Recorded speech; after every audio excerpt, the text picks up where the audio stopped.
Within the world of special operations, there is a wide variety of highly capable and elite units that each bring something unique to the table. But what we consider as modern-day special operations had to come from somewhere, and it may surprise you to learn that nearly every SOF unit, to some extent, can trace its lineage back to the United Kingdom's Special Air Service, widely recognized as the oldest modern SOF unit. One such unit that is heavily modeled off the SAS is Delta Force, an elite Tier 1 special mission unit of the US military. That begs the question, just how similar are Delta Force and the Special Air Service? Is one better than the other? What sets them apart? And most importantly, what do they do? Join us as we dive into two of the world's most capable and renowned special operations units. This is Delta Force versus Special Air Service.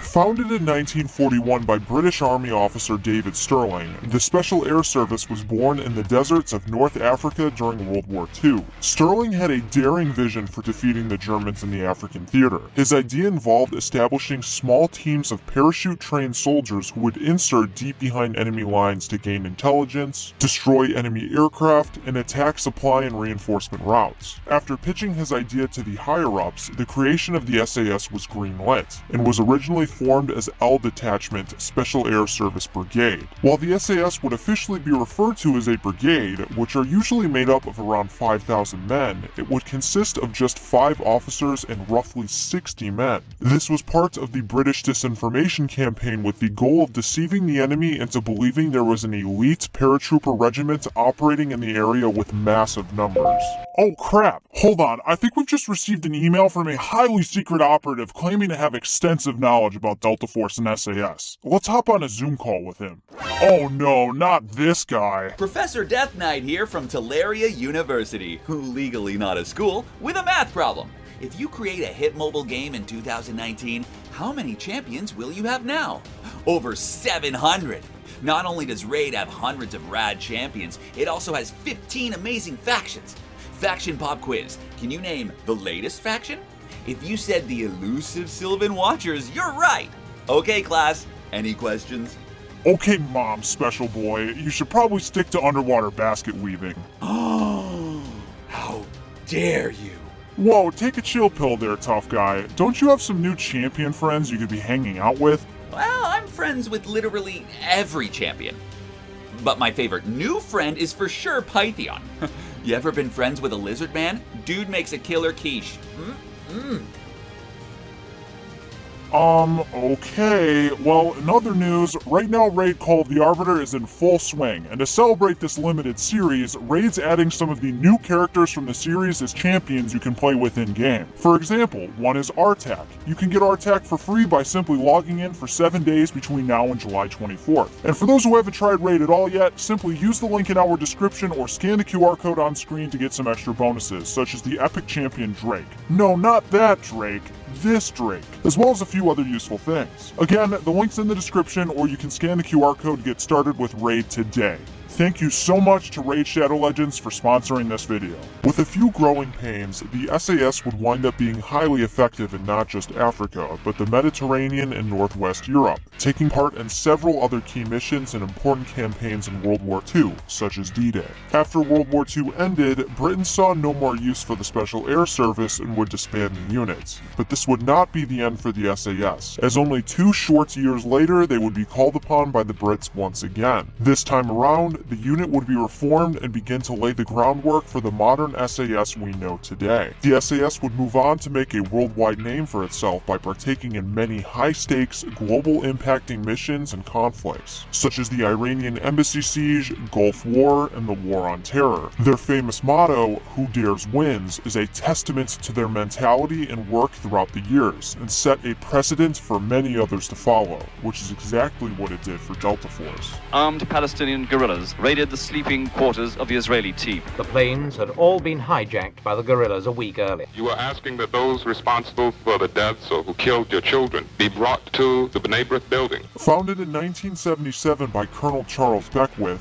Delta Force would be brought to life after numerous well-publicized terrorist incidents in the 1970s, where the US government concluded it would need a dedicated special operations unit capable of responding to such high-level threats events. Beckwith, having recognized the need to have a special operations group that could counter the changing nature of warfare, was tapped to develop a full-time counterterrorism unit within 24 months. Considered an impossible task by most, creating a Tier 1 special mission unit from scratch in such a tight deadline would prove to be no easy feat, but Beckwith had an ace up his sleeve. During his career as a Green Beret, he served alongside the British Special Air Service as an exchange officer, conducting guerrilla warfare with SAS operators. Taking a page out of the Special Air Service's book, he used their selection process and structure as inspiration, and stood up Delta Force with a well-trained team of soft volunteers. Much like the Special Air Service, Delta Force would move on to take part in a multitude of important missions throughout the world, such as Operation Red Dawn and Operation Black Swan,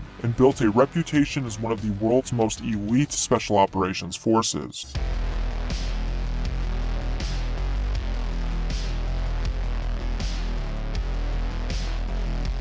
Present day, Delta Force and the SAS have grown and developed in their own ways to be the world's foremost special operations units. While their capabilities and mission sets may slightly differ, you'll come to find out that they're more similar than you think.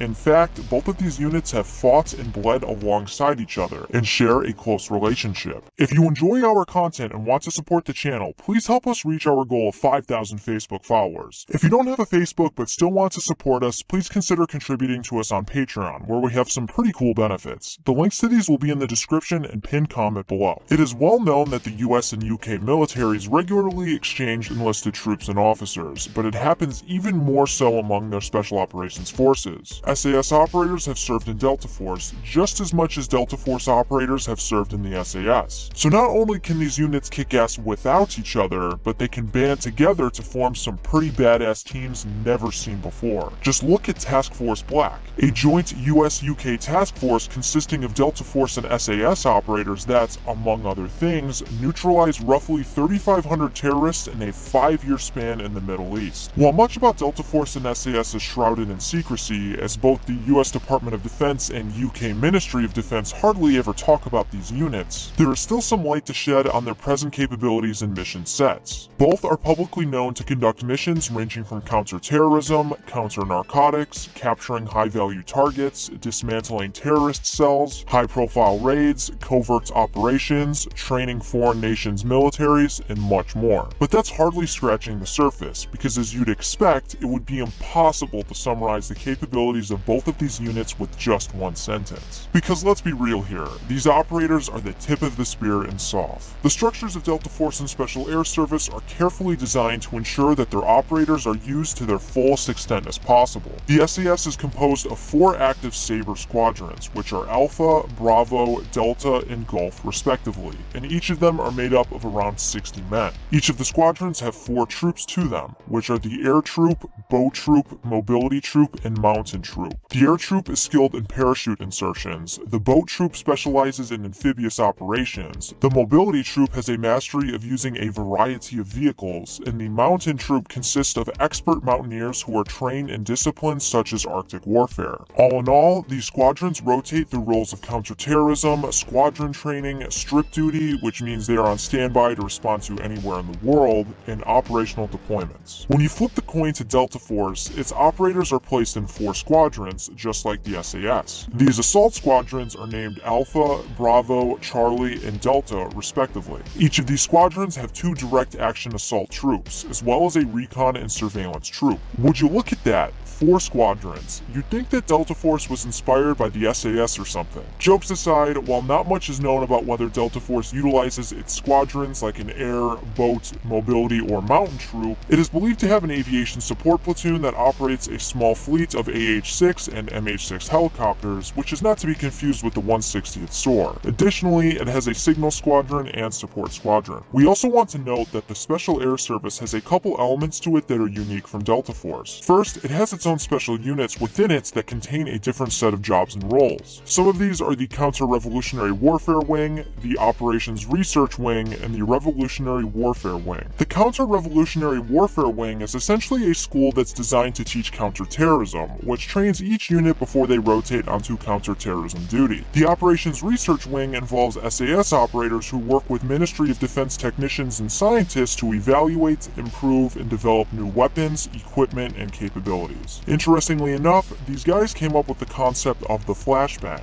The more you know. And last but not least, the Revolutionary Warfare Wing works with the UK's Secret Intelligence Service and acts similar to the CIA's paramilitary divisions. This wing typically consists of older operators with a lot of experience. Before we move on to compare the selection processes for Delta Force and the Special Air Service, there's one more thing about the SAS that's important to know. Up until now, we've pretty much been talking about the 22nd Special Air Service, which is the active duty regiments of the unit. There's also 2 reserve regiments, which basically consist of part-time members. There is a degree of separation, however, as the reservists' missions and capabilities slightly differ, as well as the fact that they do not go through as grueling of a selection process as their active counterparts do. This is much different from Delta Force, as they do not have a reservist component to them. For those of you watching who wanted to do Delta Force part-time, it just ain't happening. With all of that said, what does it take to become a Delta Force or Special Air Service operator?